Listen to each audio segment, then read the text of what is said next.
戦略なきトランプ大統領とひたすら耐え続ける中で、ホルムズ海峡封鎖による世界経済悪化を武器化しようとするイラン。攻撃されているイランが最も大きな被害を受けているわけですが、関係ないのに一番被害を受けるのは日本の可能性も高まっています。皆さんごきげんよう、上川薫です。今回取り上げる話題は、アメリカ・イスラエルによるイラン攻撃、この戦争についての解説を行っていきましょう。まず最初に全体の構図というものは始まって以来ずっと変わっていません。アメリカ・イスラエルによる攻撃は圧倒的な軍事的な優勢を保っており、これ自体は全く変化がありません。現在のところイランによって撃墜された戦闘機、そうした報告はありません。アメリカ軍の戦闘機が撃墜されましたが、それは味方からの誤射でした。また、滑走路にいるところを空中給油機がイラン側の攻撃によって損傷したというニュースも流れていますが、これもまたやはり空を飛んでいる時にレーダーで捕捉され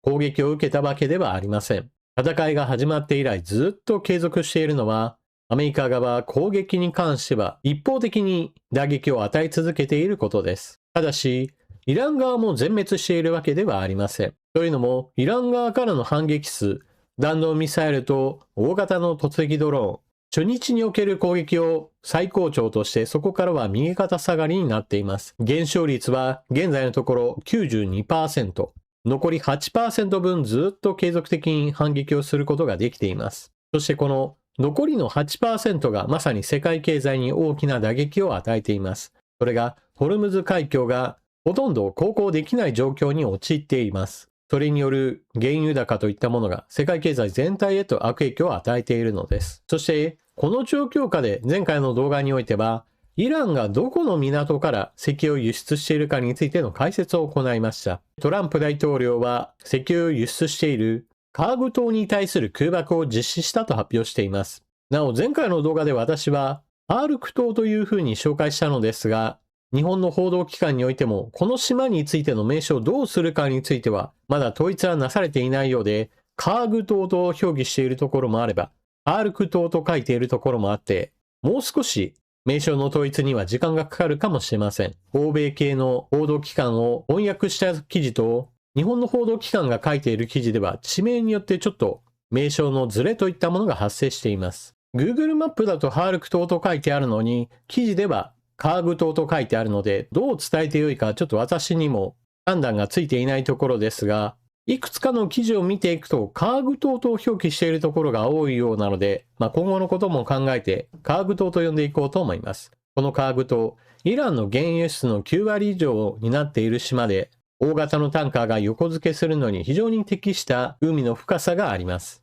大型の船であればあるほど、非常に船体も大きく沈み込みますから、島の周りが一気に深くなるような場所の方がイランにとっては都合が良いわけです。今回のカーグ島に対する攻撃においては、軍事施設だけを狙ったとトランプ大統領は述べています。公開されている映像でも空港や何かの建物に対する空爆だけで、タンカーが横付けして石油を積み込んでいく桟橋や石油関連施設に対する攻撃は含まれていませんでした。そしてこれに合わせてのニュースとしては、アメリカの海兵隊、そして強襲揚陸艦の移動といったものが命令されたようです。アメリカの報道機関においては、2500人から最高で5000人程度の規模の歩兵戦力が中東地域に移動しそうだと報じています。ただし、日本から出発するであろう海兵隊及び強襲揚陸艦は、到着までには2週間程度は最低でも必要だと見られていますから、今すぐに何か上陸作戦が行われるといったわけではないでしょう。そして同時にここには、そもそも上陸作戦を考えていたのであれば、事前に移動させていたはずで、今から移動するとなれば、そして本当に上陸作戦を行うとすれば、これは戦略のなさといったものが原因の可能性があります。もしも最初から計画していれば、空母艦隊を派遣するときに、同時に移動も始まっていたはずです。トランプ大統領の中では、ハメネイ氏を殺害すればすぐにでもイランは値を上げるだろうと考えていた。そうしたことが想定されます。現在のところ、最高指導者として選出されたモジタバ氏は国営放送などにおいても姿を見せていません。ですから、どこかの地下施設で潜伏しているだろうと見られています。アメリカは空爆によって負傷しており、姿を現すことができない状態だと報じています。たとえ地下施設にいたとしても、撮影することが可能ですから、全く映像がないといったことは不自然だというわけです。この部分については少し注釈が必要です。というのも、今回の攻撃をする前の段階において、イスラエルはイラン側に対するハッキングなどを非常に緻密に行っており、監視カメラ映像など、それこそイランの全土における侵入を果たしたというような話もしています。それによって誰がいつどこに移動するか、そういったものをすべてチェックするようにして、要人の移動、習慣といった情報をつぶさに蓄積することによって、初期攻撃における要人殺害を成功させたとしています。そうしたこともあって、恐れたイラン側が、徹底的な情報管理を行う、そのために本人が顔を見せないし、本人が誰とも接触しない状態を作っている可能性もあるわけです。ここから先の問題としては、アメリカのトランプ大統領の感じている痛みと日本側が感じている痛みにはかなりの差が生まれるはずです。なぜならば、アメリカは世界最大の産油国であり、自国でも石油も天然ガスも取れますし、また最近ではベネズエラを抑えることによって、さらに近場から輸入する、そういった手段も獲得しつつあります。一方で日本は中東原油に対する依存度が非常に高いですから、ホルムズ海峡でタンカーが航行できない状態というものが長引いた時のダメージは、アメリカよりもはるかに大きなものとなります。そしてもう一つ気をつけなければならないのが、備蓄量があるということと、報道機関における不安の増長させるような報道というものは、今後大きな影響を与えるものとみられます。この時、おそらく報道機関が対応するとみられるのが、アジアにおける石油の欠乏、特にパニック的な状況といったものが発生する、そうした映像を非常に多く日本でも放送する可能性があります。それはベトナムやインドネシアといった国々です。というのも、日本には国家備蓄が8ヶ月以上分あります。たとえ1ヶ月続いたとしても、それによって国家備蓄が底をつくといったことは基本的にはありません。ところがこの1ヶ月だけであったとしても国家備蓄が尽きてしまう国があります。それがベトナムとインドネシアです。この2つの国にはそれぞれ違う理由で石油の欠乏状態が起こってしまいます。まず第一にベトナムはそもそも備蓄量が少ないという問題があります。もうこれは単純に発展途上していく中において国家備蓄をしていこうという取り組みが欠けていました。一方、インドネシアにおいては昔は産油国ですし、今も産油国です。ただし、昔よりもどんどんと石油が取れる量が減ってきました。石油が取れる量が減ってきたのに、さらにインドネシア自体の経済発展といったものもあって、石油の消費量も増えました。取れる量が減るし、使う量が増える。その中において、備蓄量が全然確保できないという国家事情となっています。この2つの国は、備蓄量が15日から20日程度といったこともあって、戦いが長引けば長引くほど、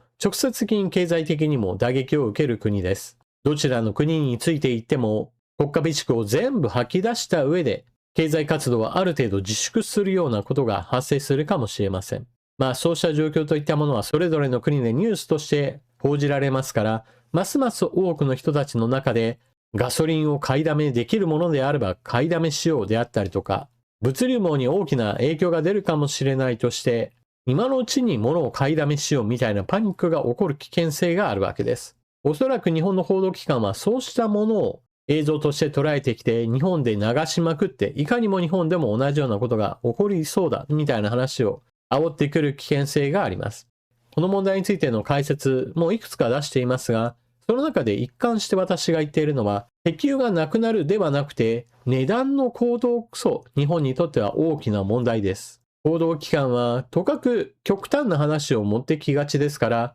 この値段の話とそもそも燃料がなくなるというのは全く別の話で、しかも別の国の話というものを日本へと当てはめようとします。そのあたりの危険性といったものを意識しながら、日本の報道機関のニュースを見る必要があるでしょう。そして、今回の戦いにおける変化として起ころうとしているのが、アメリカのトランプ大統領は、結局のところ今回においても、ロシアに味方しようとしていることです。世界市場における原油の流通不全に対する対応策の一つとして、ロシアに対する制裁を一時緩和を発表しました。すでに海上にある石油と石油製品だけとはしていますが、今後もホルムズ海峡の航行が回復するには時間がかかるものとみられますから、今後もさらにロシアに対する制裁緩和を打ち出してくる危険性すらあります。一方でトランプ大統領が自ら発信していたホルムズ海峡航行に関してアメリカ海軍が護衛するという話については全く実現していません。そもそも海軍の方から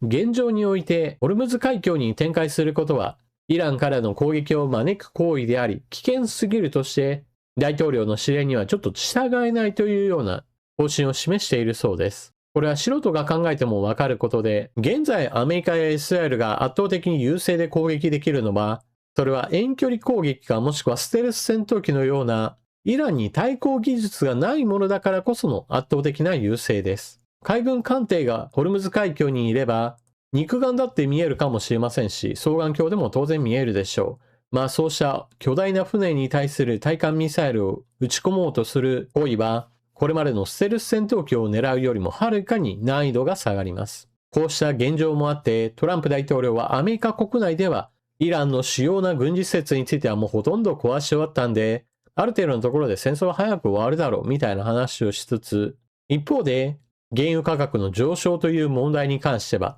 想定以上じゃないな、こんなものは想定内だ。ほんのちょっとの間、我慢していれば世界中の備蓄している石油がどんどんと市場に出てくるんだから、むしろ原油価格は一気に下落するんだみたいな話などもしています。現在のトランプ大統領は、おそらくは最初の想定とかなりの事態の変化が予想外の展開を見せており、無理やりその場その場の発言といったものを繰り返しているようにも見えます。この後トランプ大統領が本当にある時点で、ある程度攻撃したんだからもうこの辺りでやめてやるわと一方的な勝利宣言を行って急にやめるというプランとイスラエルが攻撃を続ける以上アメリカだけ引くわけにはいかないとしてこのままずるずると攻撃を継続していくのか、この辺りが運命の分かれ目というわけです。ちなみにイラン側に関しては攻撃についてはだんだんと下火にはなってきているもののこれがゼロになるというところまではちょっと現実問題としては難しいでしょう。一日たとえ一発でもミサイルを撃つなり、大型突撃ドローンを放つなりなんして、船に攻撃を行えば、それだけをもって船舶保険はつきませんし、また非常に危険すぎるとして、航行そのものについても取りやめるべきだとする船主は非常に多いでしょう。そしてこのような状況下で、日米首脳会談といったものがだんだんと近づいてきています。この場でアメリカ側が日本に対してどのような要求をしてくるのかというところも日本にとっては大きな課題となるでしょう。原油価格の上昇に伴うガソリン価格の上昇は軽減税率の廃止といったものを吹っ飛ばしてしまいました。それだけにこの後アメリカ側がどのように日本に無理難題を押し付けてくるか、それによっても高市政権の支持率結構影響を受ける可能性もあります。皆さんは今後どのような展開を予想されているでしょうか。ぜひともコメントしていってください。それでは今回の動画はここまで最後までご視聴いただきありがとうございました。チャンネル登録していない方はぜひともこの機会にチャンネル登録よろしくお願いします。それでは次の動画でまたお目にかかりましょう。またね。